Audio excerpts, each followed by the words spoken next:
March 18, Jesus Calling Devotion. Trust me one day at a time. This keeps you close to me, responsive to my will. Trust is not a natural response, especially for those who have been deeply wounded. My spirit within you is your resident tutor, helping you in this supernatural endeavor. Yield to his gentle touch, be sensitive to his prompting. Exert your will to trust me in all circumstances. Don't let your need to understand distract you from my presence. I will equip you to get through this day victoriously as you live in deep dependence on me. Tomorrow is busy worrying about itself. Don't get tangled up in its worry webs. Trust me one day at a time. Bible references in Psalm 84, verse 12. O Lord of hosts, blessed is the man who trusts in you, as well as Matthew 6:34. Therefore, do not worry about tomorrow, for tomorrow will worry about its own things. Sufficient for the day is its own trouble. Reading the Bible in a year, March 18, morning reading is from Mark 15, verses 26 to 47. And the inscription of his accusation was written above, the King of the Jews. With him they also crucified two robbers, one on his right and the other on his left. So the scripture was fulfilled, which says, And he was numbered with the transgressors. And those who passed by blasphemed him, wagging their heads and saying, Aha, you who destroy the temple and build it in 3 days, save yourself and come down from the cross. Likewise, the chief priests, also mocking among themselves with the scribes, said, He saved others, himself he cannot save. Let the Christ, the King of Israel, descend now from the cross, that we may see and believe. Even those who were crucified with him reviled him. Now when the 6th hour had come, there was darkness over the whole land until the 9th hour. And at the 9th hour, Jesus cried out with a loud voice, saying, Eloi, Eloi, lama sabachthani, which is translated, my God, why have you forsaken me?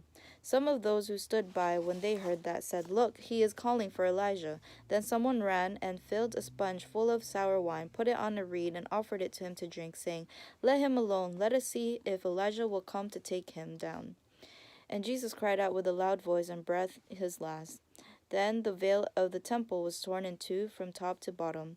So when the centurion who stood opposite him saw that he cried out like this and breathed his last.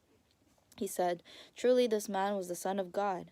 There were also women looking on from afar, among whom were Mary Magdalene, Mary the mother of James, and of Joseph, and Salome, who also followed him and ministered to him when he was in Galilee, and many other women who came up with him to Jerusalem.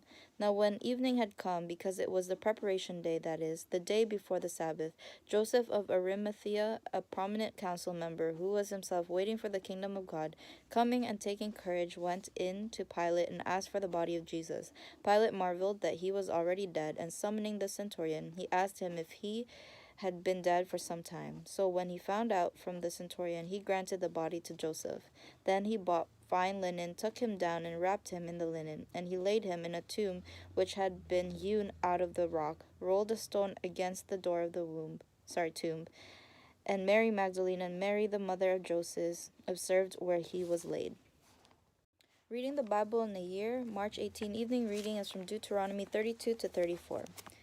Give ear, O heavens, and I will speak, and hear, O earth, the words of my mouth. Let my teaching drop as the rain, my speech distill as the dew, as raindrops on the tender herb, and as showers on the grass. For I proclaim the name of the Lord. Ascribe greatness to our God. He is the rock, his work is perfect. For all his ways are justice, a God of truth and without injustice. Righteous and upright is he. They have corrupted themselves, they are not his children because of their blemish, a perverse and crooked generation. Do you thus deal with the Lord, O foolish and unwise people? Is he not your father who bought you? Has he not made you and established you? Remember the days of old, consider the years of many generations. Ask your father, and he will show you, your elders, and they will tell you.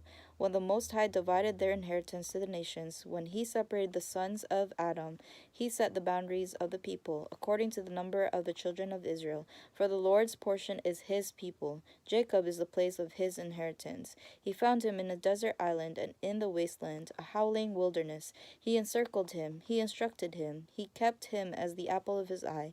As an eagle stirs up its nest, hovers over its young, spreading out its wings, taking them up, carrying them on its wings. So the Lord alone led him, and there was no foreign God with him. He made him ride in the heights of the earth, that he might eat the produce of the fields. He made him draw honey from the rock, and oil from the flinty rock, curds from the cattle, and milk of the flock, with fat of lambs and rams of the breed of Bashan, and goats, with the choicest wheat. And you drank wine, the blood of the grapes. But Jeshurun grew fat and kicked. You grew fat, you grew thick, you are obese. Then he forsook God who made him, and scornfully esteemed the rock of his salvation. They provoked him to jealousy with foreign gods. With abominations they provoked him to anger. They sacrificed to demons, not to God. To gods they did not know. To new gods, new arrivals that your fathers did not fear. Of the rock who begot you, you are unmindful, and have forgotten the God who fathered you.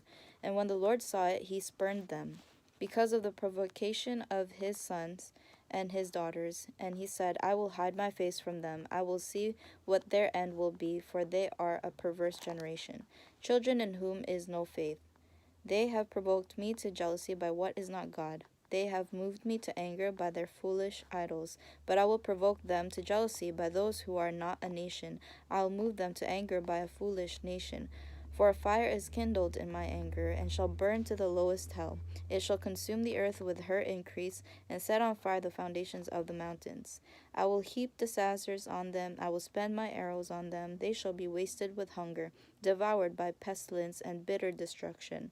I will also send against them the teeth of beasts, with the poison of serpents of the dust. The sword shall destroy outside, there shall be terror within for the young man and virgin. The nursing child with the man of gray hairs. I would have said, I will dash them in pieces. I will make the memory of them to cease from among men. Had I not feared the wrath of the enemy, lest their adversaries should misunderstand, lest they should say, Our hand is high, and it is not the Lord who has done all this. For they are a nation void of counsel, nor is there any understanding in them. Oh, that they were wise, that they understood this, that they would consider their latter end. How could one chase 1,000 and two put 10,000 to flight, unless their rock had sold them, and the Lord has surrendered them? For their rock is not like our rock, even our enemies themselves being judges. For their vine is of the vine of Sodom, and of the fields of Gomorrah. Their grapes are grapes of gall, their clusters are bitter. Their wine is the poison of serpents, and the cruel venom of cobras. Is this not laid up in store with me, sealed up among my treasures? Vengeance is mine, and recompense. Their foot shall slip in due time, for the day of their calamity is at hand, and the things to come hasten upon them. For the Lord will judge his people, and have compassion on his servants. When he sees that their power is gone, there is no one remaining bond or free, he will say, Where are their gods, the rock in which they sought refuge? Who ate the fat of their sacrifices, and drank the wine of their drink offering? Let them rise and help you, and be your refuge. Now see that I, even I, am he, and there is no God besides me. I kill and I make alive. I wound and I heal. Nor is there any who can deliver from my hand. For I raise my hand to heaven and say, As I live forever, if I whet my glittering sword, and my hand takes hold on judgment, I will render vengeance to my enemies, and repay those who hate me. I will make my arrows drunk with blood, and my sword shall devour flesh with the blood of the slain and the captives, from the heads of the leaders of the enemy. Rejoice, O Gentiles, with his people, for he will avenge the blood of his servants, and render vengeance to his adversaries. He will provide atonement for his land and his people. So Moses came with Joshua the son of Nun, and spoke all the words of this song in the hearing of the people. Moses finished speaking all these words to all Israel, and he said to them, Set your hearts on all the words which I testify among you today, which you shall command to your children, to be careful to observe all the words of this law. For it is not a futile thing for you, because it is your life. And by this word you shall prolong your days in the land which you cross over the Jordan to possess. Then the Lord spoke to Moses that very same day, saying, Go up this mountain of the Abarim, Mount Nebo, which is in the land of Moab, across from Jericho. View the land of Canaan, which I give to the children of Israel as a possession, and die on the mountain which you ascend, and be gathered to your people, just as Aaron your brother died on Mount Hor, and was gathered to his people, because you trespassed against me among the children of Israel at the waters of Meribah Kadesh in the wilderness of Zin, because you did not follow me in the midst of the children of Israel. Yet you shall see the land before you, though you shall not go there into the land which I am giving to the children of Israel. Chapter 33. Now this is the blessing with which Moses the man of God blessed the children of Israel before his death, and he said, The Lord came from Sinai and dawned on them from Seir. He shone forth from Mount Paran, and he came with 10,000s of saints. From his right hand came a fiery law for them. Yes, he loves the people. All his saints are in your hand. They sit down at your feet. Everyone receives your words. Moses commanded a law for us, a heritage of the congregation of Jacob, and he was king in Jeshurun, when the leaders of the people were gathered, all the tribes of Israel together. Let Reuben live and not die, nor let his man be few. And this he said of Judah, Hear the Lord the voice of Judah, and bring him to his people. Let his hands be sufficient for him, and may you be a help against his enemies. And of Levi he said, Let your Thummim and your Urim be with your Holy One, whom you tested at Massah, and with whom you contended at the waters of Meribah, who says of his father and mother, I have not seen them, nor did he acknowledge his brothers, or know his own children, for they have observed your word and kept your covenant. They shall teach Jacob your judgments and Israel your law. They shall put incense before you and a whole burnt sacrifice on your altar. Bless his substance, Lord, and accept the work of his hands. Strike the loins of those who rise against him and of those who hate him, that they rise not again. Of Benjamin he said, The beloved of the Lord shall dwell in safety by him, who shelters him all the day long, and he shall dwell between his shoulders. And of Joseph he said, Blessed of the Lord is his land, with the precious things of heaven, with the dew and the deep lying beneath, with the precious fruits of the sun, with the precious produce of the months, with the best things of the ancient mountains, with the precious things of the everlasting hills, with the precious things of the earth and its fullness, and the favor of him who dwelt in the bush. Let the blessing come on the head of Joseph, and on the crown of the head of him who was separate from his brothers. His glory is like a firstborn bull, and his thorns like the horns of the wild ox. Together with them he shall push the peoples to the ends of the earth. They are the 10,000s of Ephraim, and they are the thousands of Manasseh. And of Zebulun he said, Rejoice, Zebulun, in your going out, and Issachar in your tents.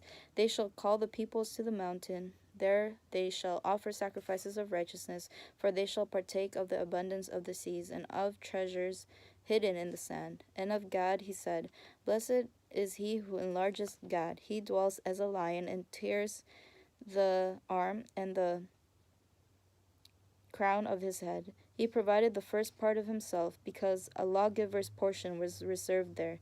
He came with the heads of the people. He administered the justice of the Lord, and his judgments with Israel. And of Dan he said, Dan is a lion's whelp. He shall leap from Bashan. And of Naphtali he said, O Naphtali, satisfied with favor, and full of the blessing of the Lord, possess the west and the south. And of Asher he said, Asher is most blessed of sons. Let him be favored by his brothers, and let him dip his foot in oil. Your sandals shall be iron and bronze. As your days, so shall your strength be. There is no one like the God of Jeshurun, who rides the heavens to help you, and in his excellency on the clouds. The eternal God is your refuge, and underneath are the everlasting arms. He will thrust out the enemy from before you, and will say, Destroy. Then Israel shall dwell in safety. The fountain of Jacob alone in a land of grain and new wine. His heavens shall also drop dew. Happy are you, O Israel, who is like you, a people saved by the Lord, the shield of your help and the sword of your majesty. Your enemies shall submit to you, and you shall tread down their high places. Chapter 34. Then Moses went up from the plains of Moab to Mount Nebo, to the top of Pisgah, which is across from Jericho. And the Lord showed him all the land of Gilead as far as Dan, all Naphtali in the land of Ephraim and Manasseh, all the land of Judah as far as the western sea, the south and the plain of valley of Jericho, the city of palm trees as far as Zoar. Then the Lord said to him, This is the land of which I swore to give Abraham, Isaac, and Jacob, saying, I will give it to your descendants. I have caused you to see it with your eyes, but you shall not cross over there. So Moses, the servant of the Lord, died there in the land of Moab, according to the word of the Lord. And he buried him in a valley in the land of Moab, opposite Beth Peor. But no one knows his grave to this day. Moses was 120 years old when he died. His eyes were not dim, nor his natural vigor diminished. And the children of Israel wept for Moses in the plains of Moab 30 days. So the days of weeping and mourning for Moses ended. Now Joshua the son of Nun was full of the spirit of wisdom, for Moses had laid his hands on him. So the children of Israel heeded him, and did as the Lord had commanded Moses. But since then there has not arisen in Israel a prophet like Moses, whom the Lord knew face to face, in all the signs and wonders which the Lord sent him to do in the land of Egypt, before Pharaoh, before all his servants, and in all his land, and by all that mighty power and all the great terror which Moses performed in the sight of all Israel.